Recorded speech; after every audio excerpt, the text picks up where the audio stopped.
আমরা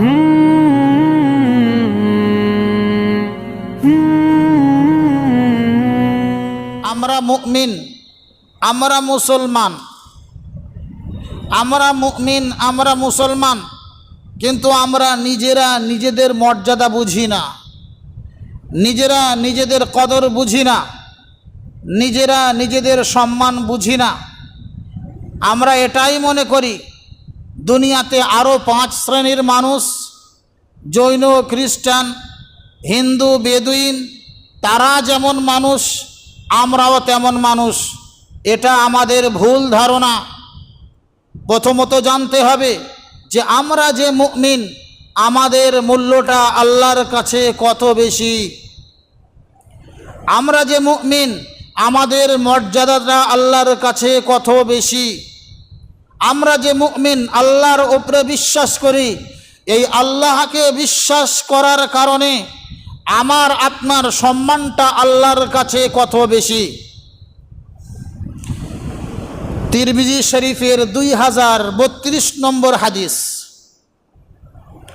নবী আলাইহিস সালাতু ওয়াস সালামের একজন প্রখ্যাত সাহাবী আব্দুল্লাহ বিন উমর রাদিয়াল্লাহু তাআলা আনহু, তানার সম্পর্কেও তানার বর্ণনা মেলে। এই রিওয়ায়াতটাকে ভালো গুরুত্ব দিয়ে শুনি। হযরত আব্দুল্লাহ বিন উমর রাদিয়াল্লাহু তাআলা আনহুমা একদিন বাইতুল্লাহ শরীফে গেলেন। বাইতুল্লাহ শরীফের দিকে তাকালেন। বাইতুল্লাহ শরীফের দিকে তাকানোর পরে বললেন, মা আ'যামুকি ওয়া আ'যামু হুরমাতিকি। হে বাইতুল্লাহ, হে আল্লাহর ঘর, হে কাবাতুল্লাহ, না জানি তোমার কতই না মর্যাদা, না জানি তোমার কতই না সম্মান। ওয়া আ'যামু হুরমাতিক, না জানি তোমার কতই না আল্লাহর কাছে তোমার সম্মানের কদর, আল্লাহর কাছে তোমার সম্মানের কতই না গৃহীত। শুনে রেখে দাও, ওয়াল মুমিনু আ'যামু হুরমাতান ইনদাল্লাহি মিনকি। হে বাইতুল্লাহ, শুনে রেখে দাও, তোমার কদর অনেক বেশি হতে পারে, তোমার মর্যাদা অনেক বেশি হতে পারে, তোমার সম্মান অনেক বেশি হতে পারে, তোমার কাছে লোক হজ করতে আসতে পারে, কিন্তু মনে রেখে দাও, ওয়াল মুমিনু ইনদাল্লাহি আ'যামু, ওয়াল মুমিনু আ'যামু হুরমাতান ইনদাল্লাহি মিনকি। মনে রেখে দাও, একজন মুমিন বান্দার সম্মান আল্লাহর কাছে তোমার থেকে অধিক বেশি।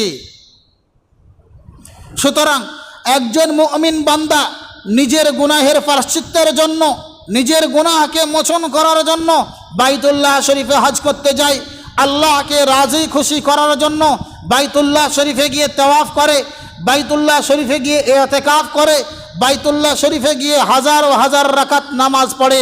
কারণ বাইতুল্লাহ আল্লাহর নিকট এত মূল্যবান ঘর, যে ঘরকে দেখাও সওয়াব, যে ঘরকে তাওয়াফ করাও সওয়াব, যে ঘরে বসে নামাজ পড়াও সওয়াব, যে ঘরে বসে ইতিকাফ করাও অধিক সওয়াব। কিন্তু আব্দুল্লাহ বিন উমর রাদিয়াল্লাহু তাআলা আনহুমা তিনি যখন বাইতুল্লাহ শরীফকে দেখলেন, বাইতুল্লাহ শরীফের সম্মান তো বর্ণনা করলেন। বর্ণনা করার পরে বললেন, হে বাইতুল্লাহ, শোনো, তুমি শুধু তোমার সম্মানে গর্বিত হও না, তোমাকে যে বান্দারা তাওয়াফ করতে আসে, তোমাকে যে বান্দারা ইতিকাফ করতে আসে, তোমাকে যে বান্দা, তোমার কাছে যে বান্দারা নামাজ পড়তে আসে, তুমি শুনে রেখে দাও, আল মুমিনু আ'যামু হুরমাতান ইনদাল্লাহি মিনকি। ওই মুমিন বান্দা আল্লাহর কাছে তোমার থেকে অধিক দামি। সুতরাং আমরা যদি আমাদের দাম, আমরা যদি আমাদের মর্যাদা বুঝতাম, তাহলে আমরা কিন্তু আল্লাহর নাফরমানি করতাম না। আমরা যদি আল্লাহর কাছে আমাদের মূল্যটা বুঝতাম, তাহলে আমরা কিন্তু নাফরমানি করতাম না। আব্দুল্লাহ বিন উমর রাদিয়াল্লাহু তাআলা আনহুমা তিনি রসুলের সাহাবী, তিনি আমার আপনার মর্যাদাকে পৃথিবীর মানুষের সামনে উজালা করে দিয়েছেন। হে পৃথিবীর মানুষ, হে মুসলমানগণ, তোমরা হীনমান্যতার শিকার হয়েও না। তোমরা মনে করো না যে বাইতুল্লাহর দাম বেশি, তোমরা মনে করো না যে বাইতুল্লাহ হজ করতে যাও সে বাইতুল্লাহর দাম বেশি। না না, বাইতুল্লাহ শরীফে গিয়ে হজ করা এটা কেবলমাত্র আল্লাহর বিধান। বাইতুল্লাহ শরীফে গিয়ে তওয়াফ করা এটা কেবলমাত্র আল্লাহর বিধান বা হুকুম। এটা পালন করা আমার আপনার জন্য জরুরি তো বটেই, কিন্তু মনে রাখতে হবে তোমার মর্যাদা বাইতুল্লাহর থেকে আল্লাহর কাছে অনেক বেশি। দেখা যায় আমাদের সমাজে মুসলমান নওজোয়ান বিভিন্ন কারণে একে অপরকে হত্যা করার জন্য পিছনে দৌড়ায়। মাঝে মধ্যে এই মুসলমান হতাশ হয়ে যায়, হতাশার শিকার হয়ে আত্মহত্যা পর্যন্ত করে ফেলে। আবার দেখা যায় এই মুসলমান আত্মহত্যার পথ থেকে ফিরে আসার পরে আর জীবনে আত্মহত্যার নাম নেয় না। তার মূল কারণ হচ্ছে আমরা আমাদের মর্যাদাকে আজও পর্যন্ত বুঝতে পারিনি। সুতরাং যখন একজন মুমিনের মর্যাদা আল্লাহর কাছে এত বেশি, তাহলে একজন মুমিনের প্রাণকে রক্ষা করা আল্লাহর কাছে আরও অতি পছন্দনীয়। আপনি বলবেন কেমন করে? হযরতে উসামা বিন শরীক রাদিয়াল্লাহু তাআলা আনহু বলছেন, ক্বালাতিল আ'রাবু ইয়া রাসূলুল্লাহ আলা নাতাদাওয়া।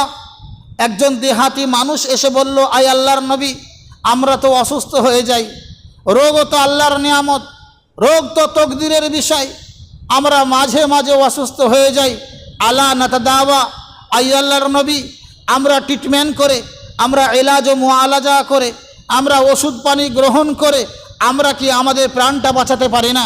আমরা কি আমাদের সুস্থতাকে দাওয়াত দিতে পারি না? আমরা তো আমাদের সুস্থতার আকাঙ্ক্ষা করতে পারি না? আল্লাহ রসুল বললেন, বালা ইয়া ইবাদাল্লাহ। আল্লাহ রসুল বললেন, অবশ্যই। আই আল্লাহর বান্দা শোনো, ফাইন্নাল্লাহা লাম ইয়াদা দান ইল্লা ওয়াদা লাহু শিফাআন। শোনো শোনো, আল্লাহ পাক পৃথিবীর বুকে এমন কোনো অসুস্থতা দেননি যে অসুস্থতার জন্য আল্লাহ পাক শিফা রাখেননি। সুতরাং অসুস্থ হয়ে গেলে ঔষধ গ্রহণ করবে, অসুস্থ হয়ে গেলে ওষুধ খাবে, খেয়ে নিজের প্রাণটাকে বাঁচাবে, নিজের শরীরটাকে সুস্থ রাখবে, এটা আল্লাহর মহান নিয়ামত।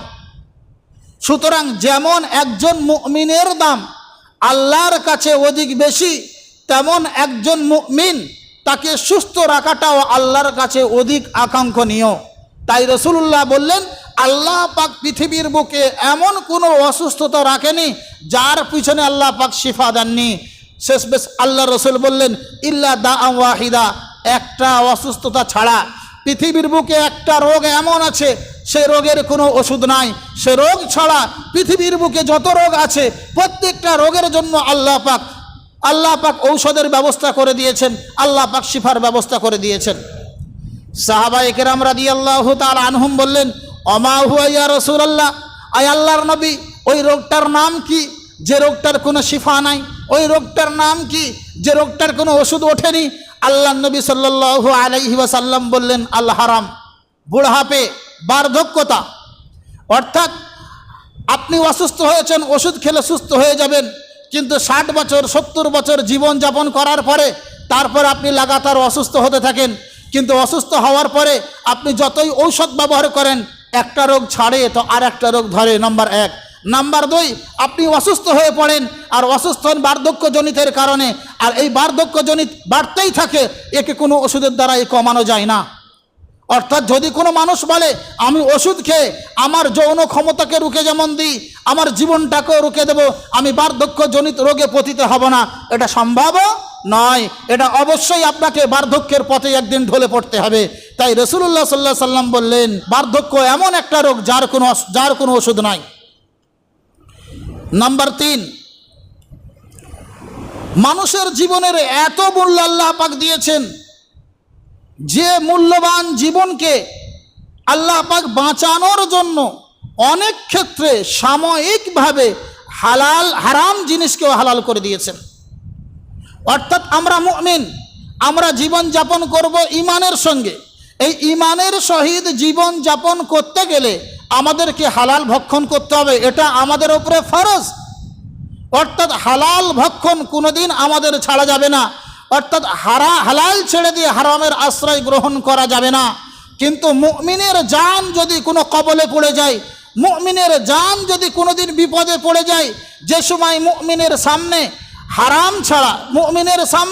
হারাম ছাড়া হালাল কিছুই নাই, সেই মুহূর্তের জন্য আল্লাহ পাক এমন সময় ওই হারাম জিনিসকে হালাল করে দেন এবং হারাম জিনিসকে খেয়ে তার জীবন ধারণ করা, জীবন বাঁচানো ফরজ করে দেন। দলিল, কোরআনে কারীমের সূরা বাকারার 173 নম্বর আয়াতের মধ্যে আল্লাহ পাক বলেন, ইন্নামা হাররামা আলাইকুল মাইতাতা ওয়াদ দামা ওয়া লাহমাল খিনজির ওমা উহিল্লা বিহি লিগাইরিল্লাহ ফামান ইসতুররা গায়রা বাগিন ওয়ালা আদিন ফালা ইসমা আলাই ইন্নাল্লাহা গফুরুর রহিম। আল্লাহ পাক সূরা বাকারার 173 নম্বর আয়াতের মধ্যে আল্লাহ পাক ঘোষণা দেন, ইন্নামা হাররামা আলাইকুল মাইতাতা, হে মুসলমান বান্দা, হে মুমিন বান্দা, হে আমার বান্দা, তোমরা শুনে রেখে দাও, আমি আল্লাহ পাক তোমাদের উপরে মুরদার মৃত প্রাণীকে হারাম করলাম। অর্থাৎ গরু যদি মরে যায় খাওয়া যাবে না, পাখি যদি মরে যায় খাওয়া যাবে না, এই মৃত জিনিসকে ভক্ষণ করা আল্লাহ পাক হারাম করেছেন। ওয়াদ্দাম এবং রক্ত, ওয়ালাহমাল খিনজির এবং শূকরের গোশত, এই তিনটে জিনিসকে আল্লাহ পাক হারাম করেছেন। এই তিনটে জিনিস একাঠ্যভাবে নাসে কাতঈর দ্বারাই প্রমাণ যে এই তিনটে জিনিস মুসলমানের জন্য বৈধ নয়। তারপরে আল্লাহ পাক 4 নম্বরে বলেন অমা উহিল্লা বিহি লিগাইরিল্লাহ, এবং ওই সমস্ত জিনিসকে আল্লাহ পাক তোমাদের উপরে হারাম করেছেন যেগুলো গায়রুল্লাহর নামে দেওয়া হয়, যেগুলো গায়রুল্লাহর নামে উৎসর্গ করা হয়। গায়রুল্লাহর নামের উৎসর্গ বলতে কি বোঝায়? যেমন কোনো বান্দা মান্নত করেছে, বাবা কোনো বান্দা মান্নত করেছে যদি আমার ছেলে হয় অমুক পীরের মাজারে গিয়ে আমি খাসি জবাই করে সেখানে সকল মানুষকে খাইয়ে আসব। একজন মানুষ মান্নত করেছে যে যদি আমার অমুক কাজটা সফল হয় আমি অমুক পীরের নামে দান করব। একজন মানুষ মান্নত করেছে যদি আমার এই ছাগলের প্রজন্ম বেঁচে থাকে তাহলে আমি এটা অমুক থানে গিয়ে জবাই করব। আল্লাহ পাক বললেন এটাও হুরমতে কাতঈ, অর্থাৎ আপনাদের ওপরে একাঠ্যভাবে হারাম করা হয়েছে। যেমন মুরদার খাওয়া মুসলমানের জন্য হারাম, রক্ত খাওয়া মুসলমানের জন্য হারাম, শুয়োরের মাংস খাওয়া মুসলমানের জন্য হারাম, তদ্রূপ আল্লাহ ছাড়া অন্যের নামে উৎসর্গ দেওয়া জিনিস, অন্যের নামে বলি দেওয়া জিনিস, অন্যের নামে কুরবানি করা জিনিসকে খাওয়াও আমি আল্লাহ পাক তোমাদের উপরে হারাম করেছি।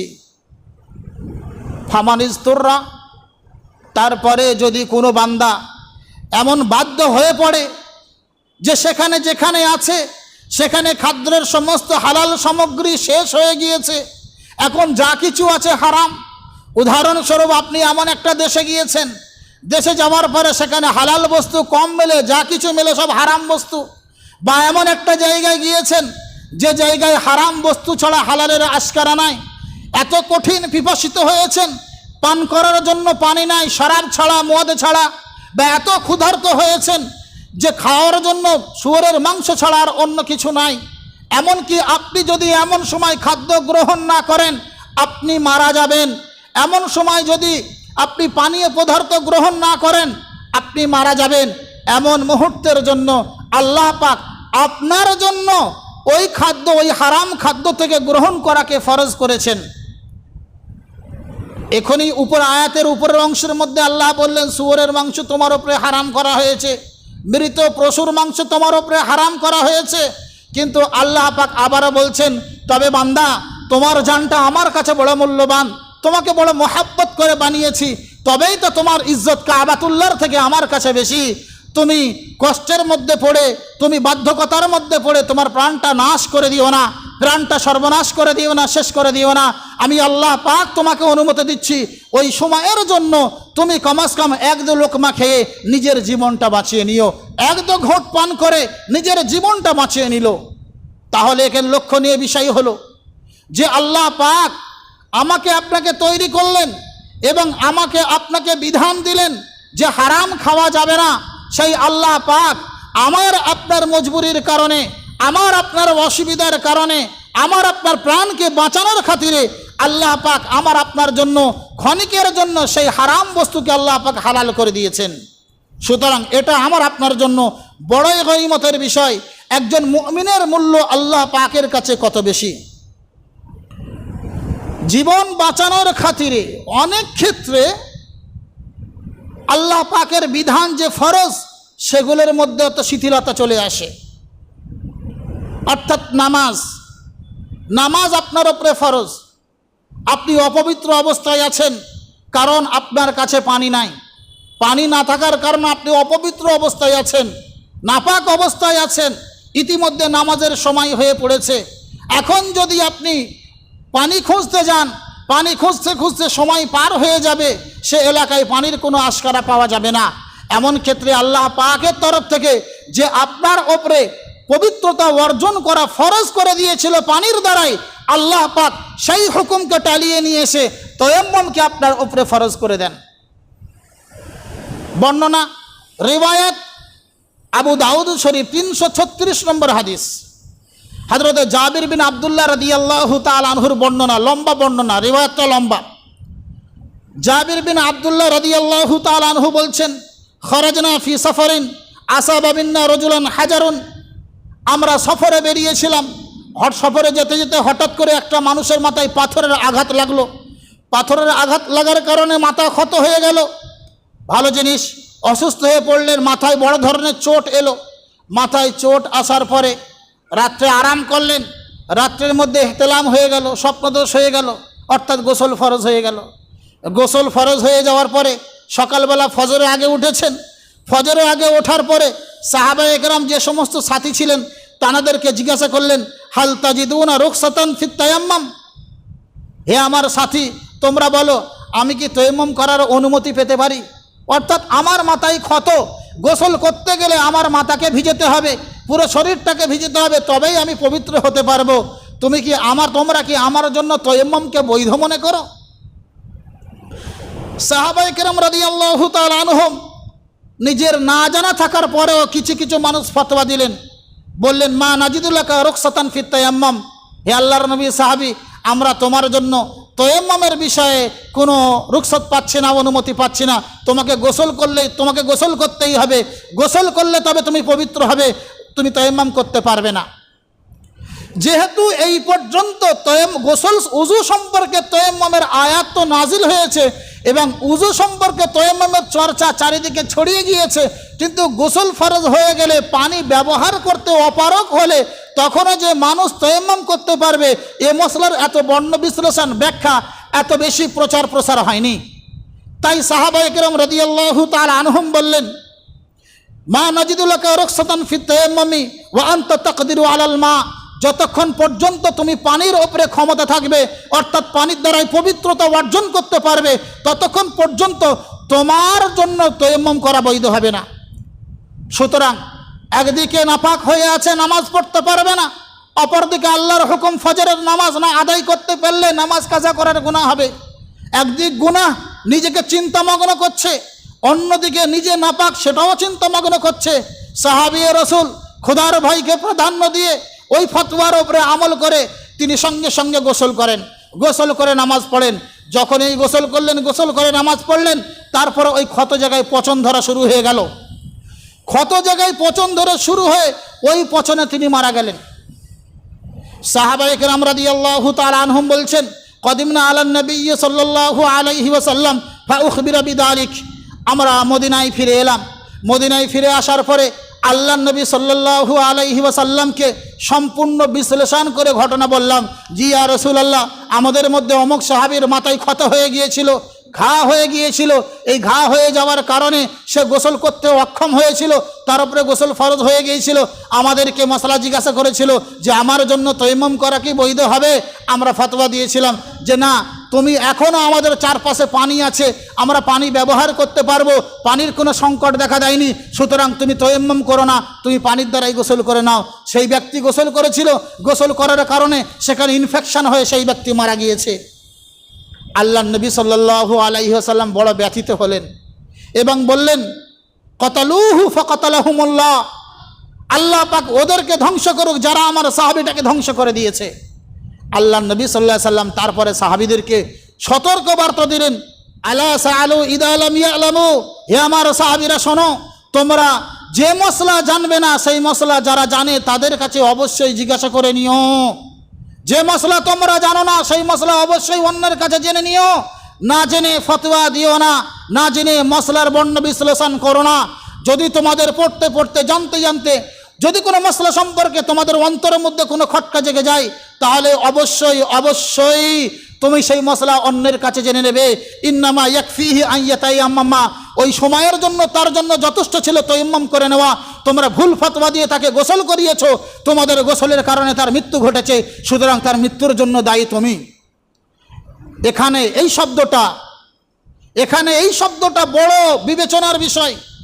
বর্তমান সমাজে মুফতি অর্থাৎ ফ্রি মুফতি দুনিয়াতে এমনভাবে জন্ম নিয়েছে।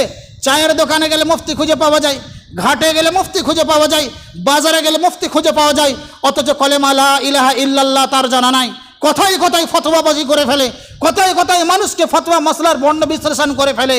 অথচ আল্লাহ নবী সাল্লাল্লাহু আলাইহি ওয়াসাল্লাম ওই সমস্ত সাহাবী যারা রাসূলুল্লাহ সাল্লাল্লাহু আলাইহি ওয়াসাল্লামের খিদমতে সর্বদাই থেকে দিন ও রাত মাসলা অর্জন করতেন, দিন ও রাত মাসলার জ্ঞান অর্জন করতেন, তারা কিন্তু ফতোয়া দিতে গিয়ে একটা ভুলের কারণে এমন এক দুর্ঘটনা ঘটে গিয়েছে, সেই কারণে আল্লাহ রাসূল সাল্লাল্লাহু আলাইহি ওয়াসাল্লাম বললেন, কাতালুহু কাতালাহুমুল্লাহ, যারা তাকে হত্যা করেছে আল্লাহ পাক তাদেরকে হত্যা করুক। এবং আল্লাহর নবী সাল্লাল্লাহু আলাইহি ওয়াসাল্লাম সেই সমস্ত সাহাবীদেরকে লক্ষ্য করে বললেন, হে আমার সাহাবীরা, অতক্ষণ পর্যন্ত তোমরা ফতোয়া দিও না যতক্ষণ পর্যন্ত না জানবে, অর্থাৎ ফতোয়া দেওয়া সম্পর্কে যদি পূর্ণাঙ্গ অভিজ্ঞতা না থাকে তাহলে যারা জানে তাদের কাছে জেনে নেবে। তার জন্য তো তায়াম্মুমটাই যথেষ্ট ছিল। সম্মানীয় বন্ধুগণ, একজন মুমিনের দাম আল্লাহর কাছে কত বেশি। যে গোসল করা ফরজ ছিল, আল্লাহ পাক সেই গোসলের বিধানের মধ্যে শীতলতা দিয়ে তায়াম্মুমকে সে জায়গায় এনেছেন। সুতরাং আমাদের মূল্য যদি আল্লাহর কাছে এত বেশি হতে পারে, আল্লাহর ইবাদতের মূল্য আমাদের কাছে কম হবে কেন? আল্লাহ পাক আমাকে আপনাকে বোঝার তৌফিক দান করুন। মনে রাখতে হবে, একজন মুমিন কলেমা পড়ার পরে সে কোনোদিন কুফরি কাজ করতে পারে না। অর্থাৎ যখনই কোনো মুমিন কুফরি কাজ করবে, কুফর করবে, ঈমান থেকে খারিজ হয়ে যাবে, তার বিবাহ ফসক হয়ে যাবে। তদ্রূপ যদি একজন মুমিন বান্দা তাকে শিরিক করতে বলায়, শিরিক করতে পারবে না, কুফরি কালেমা তালাফুজ উচ্চারণ করতে পারবে না, কুফরি কলমা থেকে তাকে বিরত থাকতে হবে। কিন্তু অনেক ক্ষেত্রে হয়, বর্তমান সময়ে ভারতবর্ষের কোনায় কোনায় যে কোনো অজানা জায়গায় আপনি পৌঁছে যান, সেখানে যদি বজরঙ্গ দলের বেশি প্রভাব থাকে, তারা আপনার মতো দাড়িওয়ালা টুপিওয়ালা মুসলমানকে ধরে নিয়ে বলতে থাকে, জয় শ্রীরাম বল, মুসলমান সম্পর্কে গালি দে, ইসলাম সম্পর্কে গালি দে, আল্লাহকে অস্বীকার করে বস। আমরা সোশ্যাল মিডিয়ার মাধ্যমে দেখা পাই না? এমন সময় আমাদের জন্য মসলা কি? আমরা তো জানি কুফরি কালিমা উচ্চারণ করা আমার আপনার জন্য হারাম, অর্থাৎ কুফরি আমাদের করা যাবে না।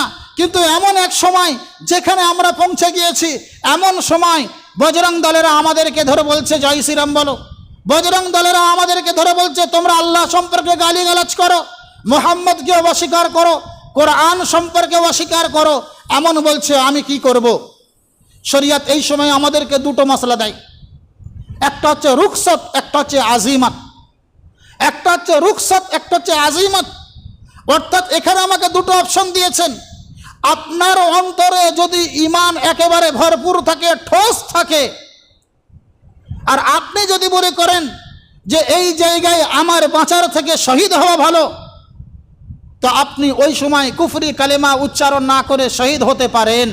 এটা আপনার জন্য হলো আজিমত, এটা আপনার জন্য সবথেকে উত্তম জিনিস। আর যদি মনে করেন যে না, এই জায়গায় যদি আমি কুফরি কালেমা উচ্চারণ করি তাহলে আমার প্রাণটা বেঁচে যাবে, আমার প্রাণটা বেঁচে গেলে আল্লাহর ইবাদত আরও কিছুক্ষণ করতে পারবো, আল্লাহর দিনের কাজ আরও কিছুক্ষণ করতে পারবো, তো ক্ষণিকের জন্য আপনি নিজেকে বাঁচানোর জন্য আপনি ওখানে কুফরি কালেমা উচ্চারণ করতে পারেন। কোরআনে কারীম সূরা নাহলের 106 নম্বর আয়াতের মধ্যে আল্লাহ পাক বলেন মান কাফারা বিল্লাহি মিন বাদি ঈমানিহি, হ্যাঁ ওই ব্যক্তি আল্লাহর কাছে বড় অপছন্দনীয় যে ব্যক্তি ঈমান আনার পরে কুফর করেছে। ইল্লা মান উকরিহা, হ্যাঁ ওই ব্যক্তি যে ব্যক্তিকে জবরদস্তি করা হয়েছে, যে ব্যক্তিকে মজবুর করা হয়েছে, এমন ব্যক্তি যদি কুফর করে তাহলে এর প্রসঙ্গে আল্লাহ পাক ছাড় দিয়েছেন। সম্মানীয় বন্ধুগণ, এমন জায়গায় যদি আমি আপনি পৌঁছে যাই, এমন জায়গায় পৌঁছানোর পরে আমাকে আপনাকে যদি কুফরি কালেমা তালাফুজ করতে বলে, উচ্চারণ করতে বলে, তাহলে এমন জায়গায় আমি আপনি যদি কুফরি কালেমা উচ্চারণ করে ফেলি, এতে আমাদের গুনাহ হবে না, এতে আমরা ঈমান থেকে বেরিয়ে যাব না। কিন্তু মনে রাখতে হবে মজবুরিটা এত টাকা হওয়ার দরকার যার দ্বারা আমার প্রাণ নষ্ট হওয়ার সম্ভাবনা রয়েছে। আর মনে রাখি, একজন মুমিনকে আমরা কি করি? হিংসার বসে বসে, রাগের বসে বসে একজন মুমিন অন্য মুমিনকে কতল করে দেয়, একজন মুমিন অন্য মুমিনকে হত্যা করে ফেলে, বা কোনো মানুষ মুসলমানকে হত্যা করে ফেলে। এই মুসলমান যে আল্লাহকে মানত, যে আল্লাহকে বিশ্বাস করত, যে আল্লাহর উপরে ঈমান রাখত, তার মূল্য আল্লাহর কাছে কত টাকা? তিরমিজি শরীফ 1395 নম্বর হাদিস। আল্লাহ নবী সাল্লাল্লাহু আলাইহি ওয়াসাল্লাম বলেন, হে আল্লাহর বান্দা, হে আল্লাহর প্রতি ঈমান রাখনেওয়ালা বান্দা, তোমরা শোনো, লা জাওয়ালুদ দুনিয়া আহওয়ানু আলাল্লাহি মিন কতলি রাজুলিন মুসলিম। লা জাওয়ালুদ দুনিয়া আহওয়ানু আলাল্লাহ, দুনিয়া ধ্বংস হয়ে যাক এটা আল্লাহর কাছে খুবই সহজ, খুবই মূল্যহীন। মিন কতলি রাজুলিন মুসলিম, একজন মুসলমানের হত্যা হয়ে যাওয়ার থেকে। অর্থাৎ একজন মুসলমান, একদিকে যদি একজন মুসলমানকে হত্যা করা হয় আর একদিকে পৃথিবীকে ধ্বংস করে দেওয়া হয়, আল্লাহর নবী সাল্লাল্লাহু আলাইহি ওয়াসাল্লাম বলেন, ও মুমিন তুমি শোনো, আল্লাহ পাক পৃথিবীর ধ্বংসটাকে বরদাস্ত করে নেবে। আল্লাহ পাক পৃথিবীর ধ্বংসটাকে কিছুই মনে করবে না, যত টাকা কষ্ট পাবে আল্লাহ পাক একজন মুমিনের হত্যার থেকে। সম্মানীয় বন্ধুগণ, আল্লাহ পাক আমার আপনার মর্যাদা, আমার আপনার মূল্য আল্লাহর কাছে এত অধিক বেশি যে দুনিয়া শেষ হয়ে যায় যাক, একজন মুমিন বেঁচে থাক। অপর হাদিসের মধ্যে আল্লাহর নবী বলেন, লাউ আন্না আহলাস সামাই ওয়া আহলাল আরদি ইশতারাকু ফি দামি মুমিন, হে পৃথিবীর মানুষ শোনো, যদি আসমানের সমস্ত ফেরেশতারা, জমিনের সমস্ত মানুষেরা একজন মুমিনকে হত্যা করার জন্য, একজন মুমিনকে প্রাণনাশ করার জন্য ষড়যন্ত্র করে তারা একত্রিত হয়ে একজন মুমিনকে ক্ষত করে দেয়, লাআকাব্বাহুমুল্লাহু ফিন্নার, অবশ্যই অবশ্যই আল্লাহ পাক এই একজন মুমিনের জানের পরিবর্তে তাদের পা ধরে মুখ পানে হিড়হিড় করে মুখ থুবড়ে জাহান্নামের দিকে আল্লাহ আপনি নিক্ষেপ করবেন। সুতরাং এখানে জানার বিষয়, আমার আপনার মতো মুমিন কোনো ছোটোখাটো মুমিন নয়, আমার আপনার মূল্যটা আল্লাহর কাছে অনেক বেশি। আসি আমি এবং আপনি নিজে নিজেকে মূল্যায়ন করতে শিখি এবং আল্লাহর ইবাদতের দিকে আমরা আমাদেরকে ডেকে নিয়ে আসি। যে আল্লাহ পাক আমার আপনার শরীরের জন্য, আমার আপনার প্রাণের জন্য পৃথিবীর ধ্বংসকে কিছু তুচ্ছ মনে করে, যে আল্লাহ পাক আমাকে আপনাকে বাঁচানোর জন্য আসমান এবং জমিনওয়ালাকে একত্রিত জাহান্নামে দিতে পারে, সেই আল্লাহর ইবাদত থেকে আমরা কেন গাফিল? সেই আল্লাহর শরণাপন্ন হতে আমরা কেন গাফিল? আসি আমরা মসজিদকে ভরি, আমরা ইবাদতের মধ্যে মগ্ন হই, আল্লাহর এই সমস্ত নিয়ামতের শুকরিয়াগুলো আদায় করি। আল্লাহ পাক আমাকে এবং আপনাকে তার শুকরিয়া বেশি বেশি আদায় করার তৌফিক দান করুন। আমিন। আখির দাওয়ানা আনিল হামদুলিল্লাহি রাব্বিল আলামিন।